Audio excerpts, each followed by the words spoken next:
So with that, I'm going to switch over to our next presenter, a short presentation. I'm pleased to introduce Kelly Evans, who is the Executive Director of Neighbor to Neighbor, who will share an update on foreclosure and eviction relief efforts within the Greeley-Weld County region. But before I yield the floor, I'd like to embarrass Kelly and her staff just a little bit. Across the country, we know that less than 25% of the $46.5 billion that have been authorized under two tranches for relief for those, it's been dispersed to states to assist those renters and borrowers who are having difficulty with their mortgage and rent payments. And of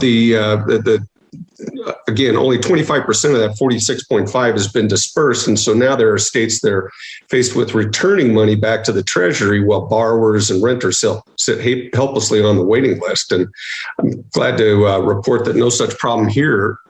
Kelly, I'm going to turn it over to you for some more good news. Thank you, Joe. Thanks for having us. Thanks, everybody, for tuning in. My name's Kelly Evans. I'm Executive Director at Neighbor to Neighbor, and I am going to set the stage a little bit about what's going on with rent assistance, where we've been and where things are headed, and then a little bit on mortgage assistance, which is to tell you that I don't know what's happening with mortgage assistance yet. I wish I did. So, so for a long time in the U.S., rent assistance has been considered a best practice as it is effective in supporting people in either maintaining their rental housing or achieving rental housing. So we've been lucky in Larimer County that Neighbor to Neighbor already had a rent assistance program in place. Even though it had been considered best practice for a long time, really rent assistance programs in the U.S. were few and far between, which is part of why we have seen a bit of a debacle across America over the last 18 months. We were fortunate. All we were doing at Neighbor to Neighbor was scaling an existing program, whereas other folks in our country and our state were trying to figure out what is rent assistance, how do you do it, who do you hire, and starting from the ground up. So our programs have been going in Larimer County for 50 years. Rent assistance has been one of our cornerstone programs for at least the last 20. And we just really believe that prevention is key, especially in housing markets like we have in the Front Range. So our first goal is always to prevent the displacement. Stable homes, as we've heard today, are critical to our physical, emotional health, our financial health, the economic health of communities, and to academic success of youth.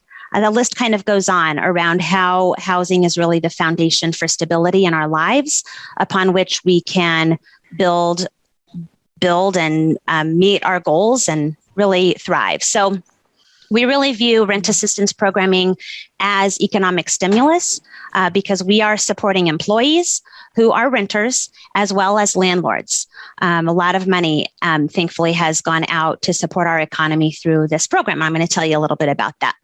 But even before the pandemic, in the 6 years before COVID, our local rents in the Fort Collins Loveland area had increased 34% just over 6 years, somewhere around a 4 to an 8% increase per year. And what we know about wages is that they had increased 2% per year. So already even before COVID, Neighbor to Neighbor's rent assistance distribution had increased about 68% in a few short years. And of course, then March 2020 happened, and we were really fortunate, thanks to some very early donations from community members, to really be able to increase our distribution dramatically starting on April 1st. So our distribution per year prior to the pandemic had been $250,000. We always thought that that was really great. And then by April and May, we had distributed that much just in those 2 months. Then throughout the summer of 2020, we were distributing that much, $250,000 every month, thanks to some larger grants that had arrived. And then by the end of 2020, intakes were really starting to spike again. One of the coolest experiences I know that I will ever have in my career is when we looked at our numbers in early December and realized there was absolutely no way we were going to be able to keep up with that demand, which was the first time during the pandemic that we had felt that way.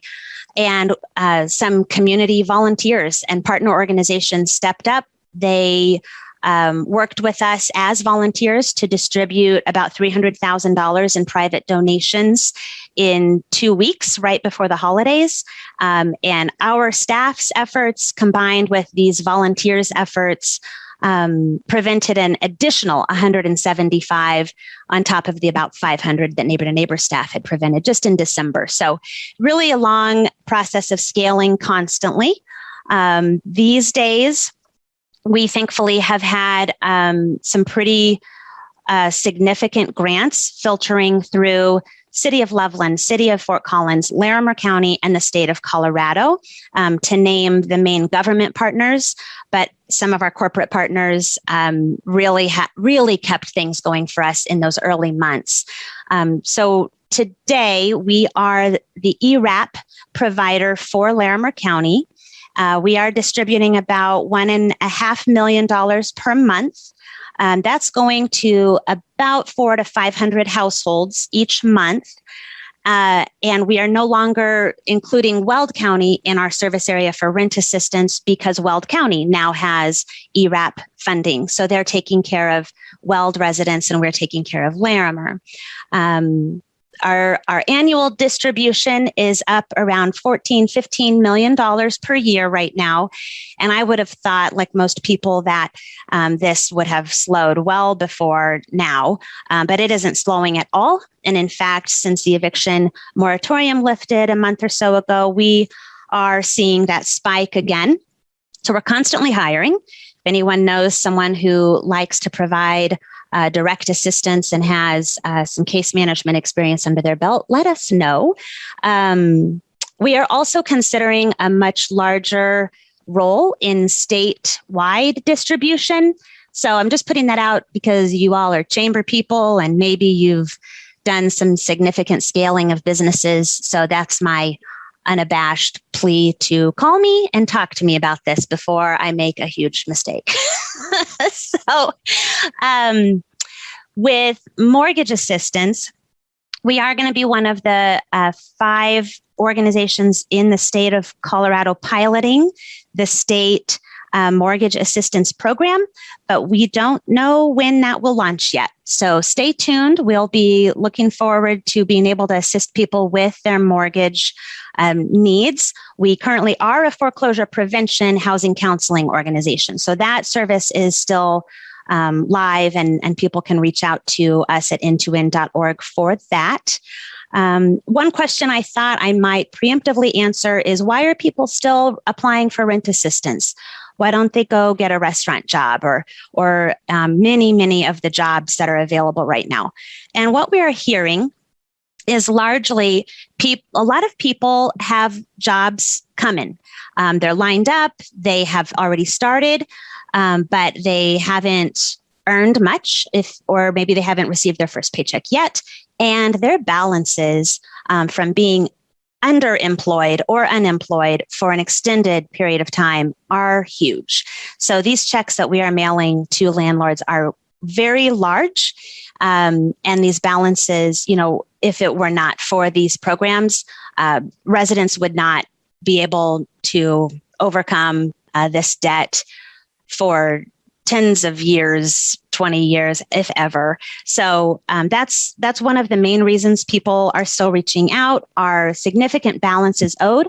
Another concern folks have is being back in office settings or hospitality settings. I get to work from home.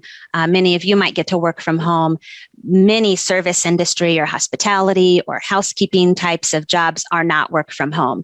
So when children need to be quarantined from their classrooms, that really is still continuing to put quite a strain on folks who don't have that luxury to be able to just still tune in And then childcare woes, which we know have been an issue for a long time. We're continuing to see folks who have little babies and they'd love to go back to work, but they're really struggling to find their childcare, to meet their childcare needs. I think those are the main updates I wanted to share. Are there any questions? Thank you, Kelly. Very much appreciate that update. And so, if anybody has a question for Kelly, feel free to type it into the chat and we'll forward it on. And Kelly, maybe you could answer for me while we're waiting. So you're saying that Weld County now has their own program up and running. So were they eligible to receive some of the funding through the federal resources?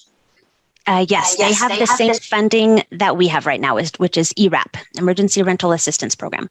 Terrific. And what about the corporate participation in Weld County? Are you aware of corporate participation like you saw in Larimer? I really don't know. My contracts now say that I will serve Larimer and only Larimer. So I really don't know, but I will continue to say that the value of that private flexible donation cannot be overstated. We do find folks who aren't eligible for the big government grants or who, they just don't fit into boxes. And so the point is to prevent eviction. The point is to help families be whole and move forward so that they can regain employment. So having that flexible fund, which we have maintained, we just have a neighbor-to-neighbor fund, county fund, state fund, and we just pull from whichever makes the most sense. It's a real game changer. Terrific. Well, thanks again, Kelly. It doesn't look like there's any questions in the chat, so we'll let you go, and we will